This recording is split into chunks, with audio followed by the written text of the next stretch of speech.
A fines del siglo XVIII, Inglaterra es la nación más rica y poderosa del mundo. La revolución industrial, que comienza por aquel entonces, encuentra allí su epicentro. La industria inglesa avanza a pasos agigantados. En Francia, las actividades industriales muestran un desarrollo industrial más lento y acotado. En el campo germinan las primeras innovaciones técnicas. La incorporación de nuevos implementos de labranza aumenta la producción. Las vaquitas reinan en toda la campiña y abonan la idea de que solo el campo hará rica a toda la sociedad. La sociedad francesa se divide en clases. La clase terrateniente, los dueños de la tierra, está integrada por el clero, la nobleza y el rey. Los comerciantes y artesanos conforman parte de lo que se ha dado en llamar el tercer estado. Los artesanos se organizan en gremios. Los gremios de artesanos son asociaciones formadas por los maestros, oficiales y aprendices de un mismo oficio que regulan la actividad, la formación y el aprendizaje de sus asociados y hasta fijan el precio de sus productos. Finalmente, los agricultores trabajan una tierra que no les pertenece y por eso deben pagar la renta a los terratenientes.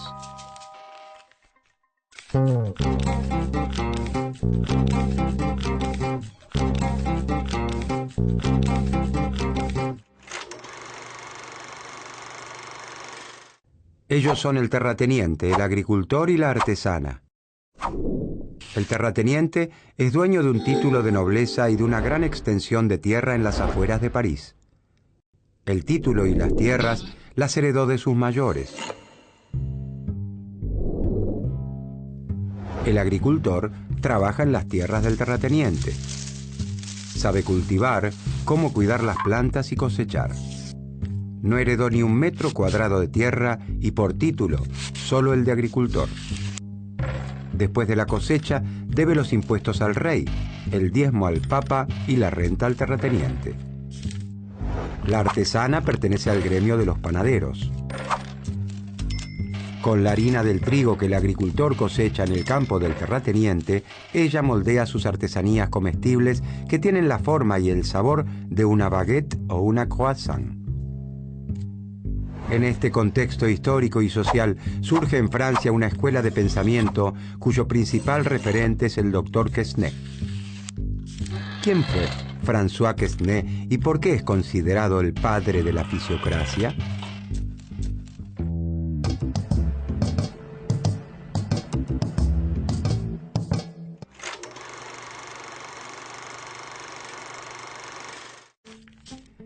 El doctor François Quesnay es un médico cirujano que vive por aquellos días en París. Sus estudios sobre la circulación de la sangre lo llevan a interpretar el funcionamiento de otro cuerpo, el cuerpo social. Quesnay fue secretario general de la Academia de Cirugía y primer médico del rey. También recibió un gran reconocimiento cuando publicó su tratado médico sobre la sangría. Contribuye a la enciclopedia con 2 artículos, Agricultores y Cereales, aunque su obra más importante es el Tableau économique, cuadro en el sentido pictórico económico, publicado en 1758. Para Quesnay, las mismas leyes que rigen la naturaleza son las que gobiernan la economía. A través de su estudio sobre la circulación de la sangre, intenta explicar entonces las relaciones económicas entre las distintas clases del cuerpo social. Así como en el cuerpo humano, los pulmones oxigenan la sangre, los riñones la filtran y el corazón la impulsa a todo el cuerpo, en el cuerpo social, la sangre que relaciona cada una de las clases es la compra y venta de mercancías. Influenciado por sus conocimientos médicos y por los principios de la Ilustración, que pregona que la razón humana descifraría las verdades básicas del mundo, Quesnay aborda la economía a partir de las ciencias naturales, la biología y la medicina.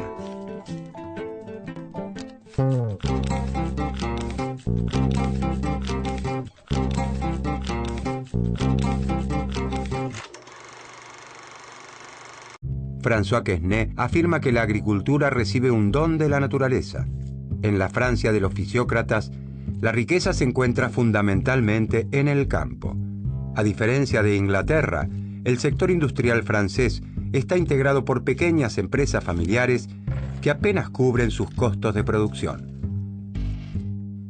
En un estado donde la revolución industrial es apenas una escaramuza, las plantas cultivadas y las vaquitas superan ampliamente a los talleres. Los fisiócratas observan que la agricultura permite vivir junto a los que trabajan la tierra a un gran terrateniente ocioso. Esto no significa que critiquen el régimen de propiedad de la tierra. La propiedad territorial se encuentra perfectamente justificada. Es para Quesnay la retribución a un trabajo de mejora y conservación del suelo. Este trabajo es realizado generación tras generación. El propietario actual es el heredero de todo ese trabajo pasado. Quesnay piensa que entre todos los trabajos que realiza el hombre, solo uno crea riqueza realmente: el trabajo sobre la tierra. La riqueza, dice Quesnay, surge del campo y desde allí se distribuye hacia el resto del cuerpo social. Cuando se trabaja la tierra, se genera algo nuevo y distinto de lo que existía antes. Estas son las principales ideas de la primera escuela del pensamiento económico de la historia: la fisiocracia, o gobierno de la naturaleza. Como explica el fisiócrata Lemercier de la Rivière, ese orden esencial de las sociedades es una armonía perfecta de las instituciones sociales sin las que la felicidad y el crecimiento del género humano no podría tener lugar. Los fisiócratas creen que la sociedad debe regirse por las leyes naturales. El Estado no debe intervenir para modificarlas. Cabe entonces preguntarse: ¿qué lugar ocuparían el terrateniente, el agricultor y la artesana en el cuerpo social francés de acuerdo al diagnóstico del doctor Quesnay?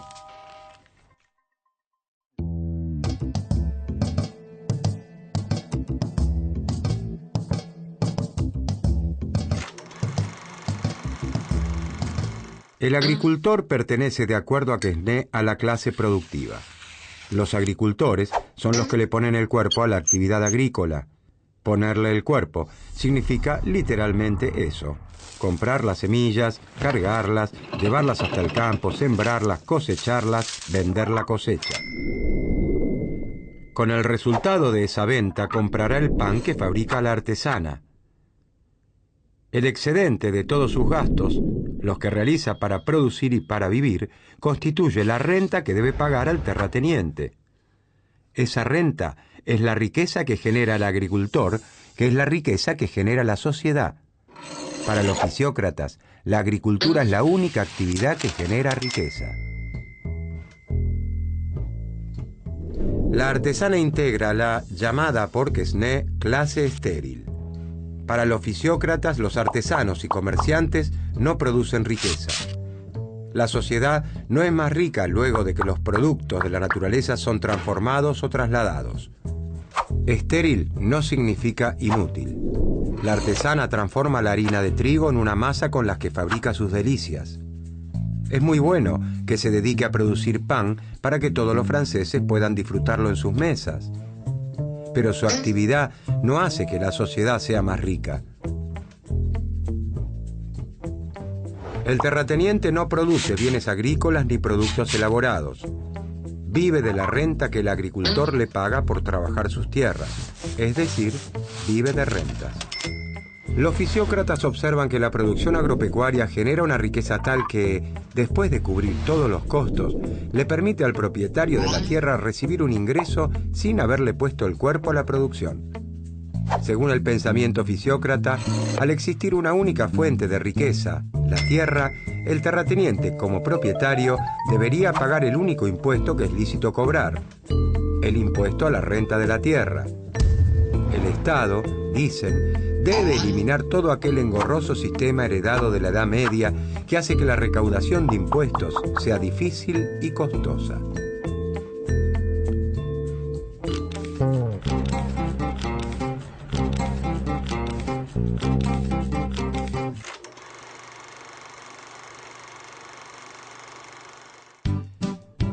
Los fisiócratas propugnan incondicionalmente el liberalismo económico. Sus recomendaciones son opuestas a las de los mercantilistas. Los mercantilistas creen que es necesario intervenir en la economía para que las grandes compañías nacionales obtengan abultadas ganancias del comercio exterior. Para los fisiócratas, el Estado no debe intervenir para modificar las leyes que rigen la naturaleza. El orden natural es todo lo que beneficia a la agricultura. Por eso, sostienen que debe despojarse al campo francés de todas las trabas y regulaciones del Estado.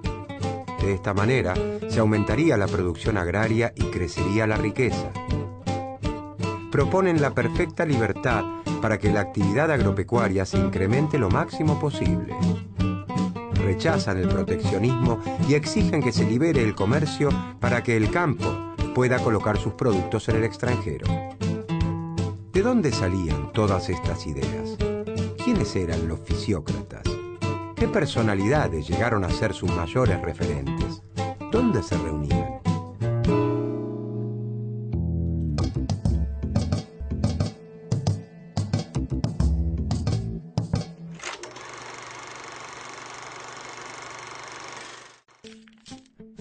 El doctor Quesnay no está solo en su cruzada. Con el correr del tiempo, suman decenas los seguidores que se reúnen para escucharlo e intercambiar ideas en el Club del Entresuelo. El pensamiento de Quesnay es bien recibido por las clases acomodadas de su tiempo. El cuadro económico conoce inmediatamente un gran éxito ante el rey, la corte y los discípulos de Quesnay. Los discípulos de Quesnay siguen las enseñanzas del maestro con gran fidelidad. Tal es así que la sociedad francesa lo llama la secta de los economistas. Uno de los principales discípulos de Quesnay es Henri-Robert Jacques Turgot, quien tiene una mayor influencia política que su maestro. Esto se debe a que aprovecha su paso por el poder como intendente y ministro de Marina e inspector de finanzas en tiempo de Luis XV para implementar algunas de las ideas propuestas por los fisiócratas, como la abolición de los gremios de artesanos que datan de la Edad Media.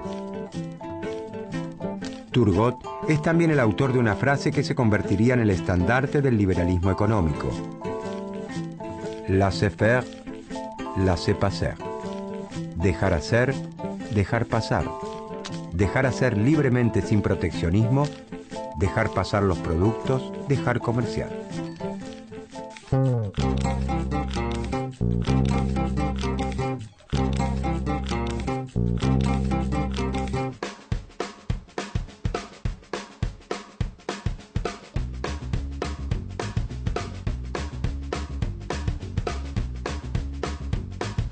Claudia es operaria de una empresa láctea cuando actúa como trabajadora de la firma, pero es una de sus más fieles consumidoras cuando compra la leche, el queso o la manteca de la firma en el supermercado de su barrio. Gabriel, Aníbal y todos los integrantes del cuerpo social en su conjunto se relacionan con las empresas desde ese doble rol de trabajadores y consumidores.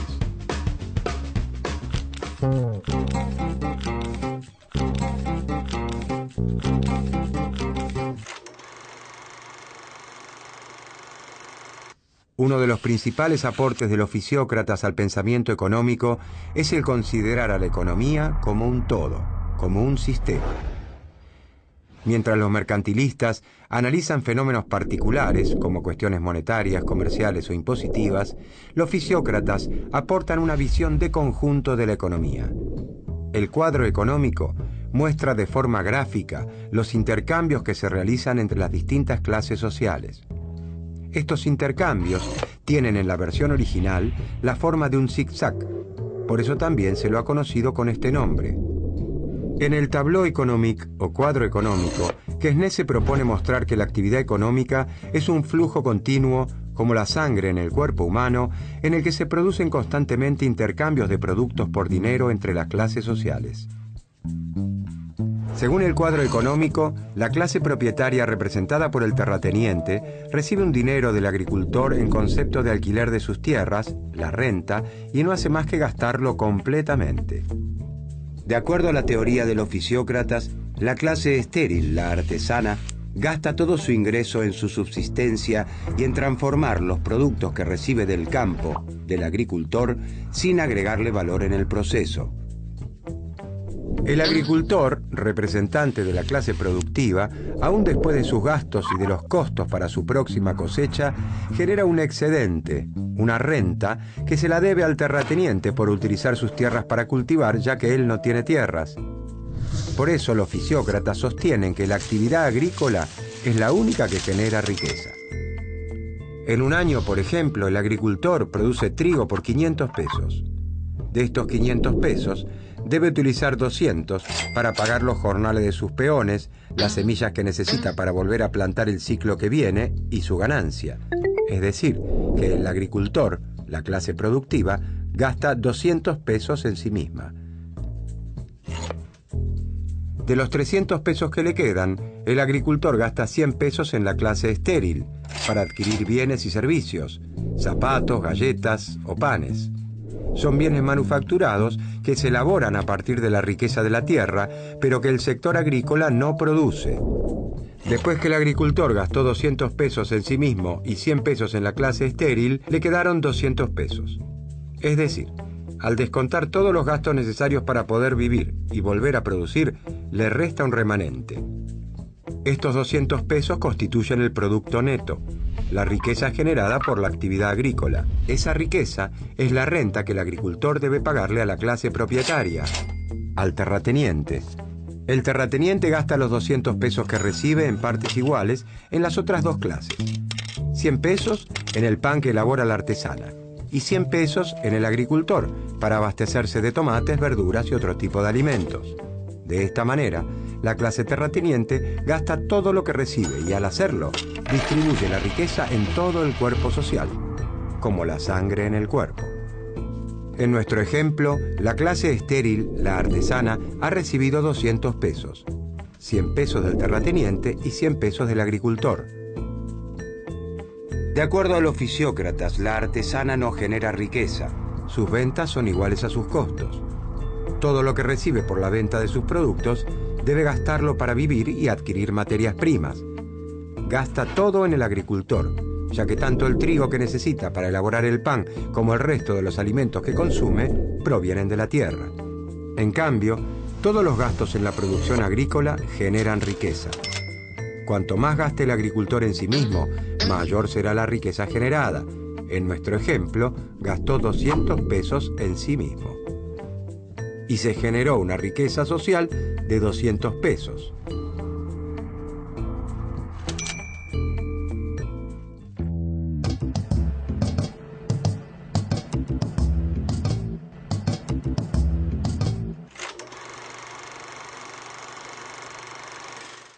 Los fisiócratas son los primeros en analizar a la economía como un todo, como un sistema.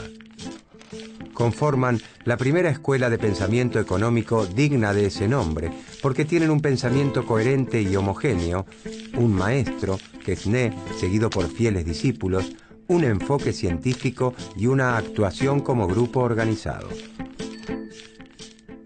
La teoría de un médico cirujano francés, un aficionado que estudió la economía a partir de las ciencias médicas y explicó el intercambio de bienes y servicios con la circulación de la sangre. La sangre, ese tejido fluido tan vital como la economía que puede mover el cuerpo humano y el cuerpo social. Sus ideas podrían entonces resumirse.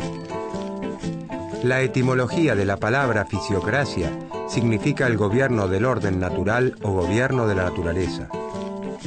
La naturaleza le regala un don a la agricultura. La agricultura es la única actividad que produce riqueza. La riqueza surge del campo y de allí se distribuye a toda la sociedad. El impuesto sobre la tierra es el único que debería cobrar el Estado, ya que es de allí de donde proviene la riqueza. El Estado no debe intervenir sobre unas leyes que rigen la naturaleza. Laissez faire, laissez passer. La influencia de la escuela fisiócrata alcanza su punto culmine en la década de 1760. Para entonces, el número de discípulos de Quesnay se ha multiplicado. Con el correr de las décadas, el desarrollo de la industria en Francia cobra un gran impulso y comienza a tornarse una verdadera revolución. A los fisiócratas les resulta cada vez más difícil afirmar que las actividades industriales no generan riqueza. El desarrollo de las manufacturas y el fuerte crecimiento en la producción que se genera por la división del trabajo muestran que los mayores incrementos en la productividad se dan, en realidad, en las actividades industriales y que la riqueza está conformada por todo tipo de bienes. Quesnay y sus discípulos dejan una estela que nunca se extinguirá en el universo del pensamiento económico.